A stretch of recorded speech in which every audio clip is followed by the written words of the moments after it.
एक घने जंगल में, जहां सूरज की रोशनी मुश्किल से पहुंच पाती थी, वहां एक रहस्यमय घर था। वह घर बहुत पुराना और जीर्ण शीर्ण था। स्थानीय लोगों का कहना था कि यह घर कभी एक जमींदार ने बनवाया था, लेकिन एक दिन जमींदार का पूरा परिवार अचानक गायब हो गया। तभी से यह घर खाली पड़ा था। कोई भी वहां रात बिताने की हिम्मत नहीं करता, क्योंकि कहा जाता है कि रात में वहां से अजीब अजीब आवाजें सुनाई देती हैं। एक दिन 3 दोस्त साहस करके उस घर में जाने का फैसला करते हैं। रात गहराते ही वे टॉर्च लेकर घर की ओर रवाना होते हैं। चारों ओर सिर्फ झींगुर की आवाज और हवा की साएं साएं की आवाज गूंज रही थी। जैसे ही वे घर के सामने पहुंचे, उनके शरीर में सिहरन सी दौड़ गई। दरवाजे पर हाथ रखते ही एक ठंडी हवा का झोंका उन्हें घेर लेता है, लेकिन फिर भी वे पीछे नहीं हटे।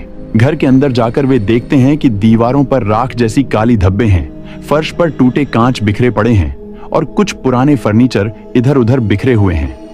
वे धीरे धीरे आगे बढ़ते हैं और एक बड़े कमरे में दाखिल होते हैं। तभी अचानक दरवाजा बंद हो जाता है। डर के मारे वे चिल्ला उठते हैं, लेकिन कोई भी दरवाजा खोल नहीं पाता। तभी दोनों को एक लड़की की फुसफुसाती आवाज सुनाई देती है। अचानक उनके सामने एक लड़की का आकार उभरता है।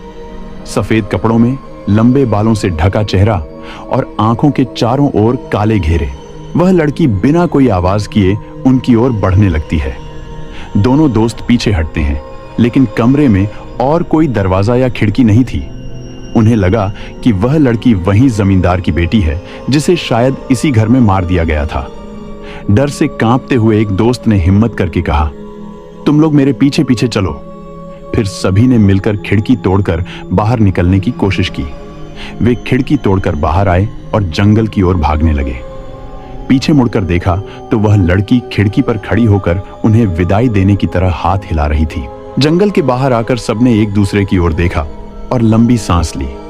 उन्हें समझ में आ गया कि उस घर में कुछ भी सामान्य नहीं था।